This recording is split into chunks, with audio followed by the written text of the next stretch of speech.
జీవిత, మనకు పుట్టేది మగబిడ్డ ఆడబిడ్డ. అంటే మగబిడ్డ పుడితే నల్ల మోసగాడు అవుతాడు, ఆడబిడ్డ పుడితే నీలా ఉండొచ్చా? I'm sorry Vivek, sorry. నేను కావాలని ఇదంతా చేయలేదు.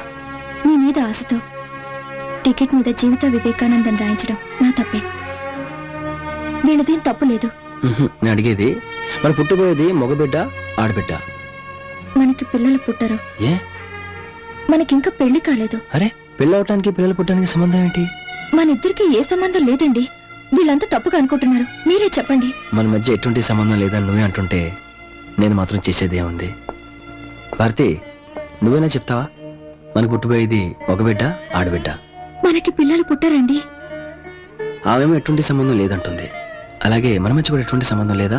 భార్యాభర్తల సంబంధం ఉంది, కానీ శారీరక సంబంధం లేకుండా పిల్లలు ఎలా పుడతారండి?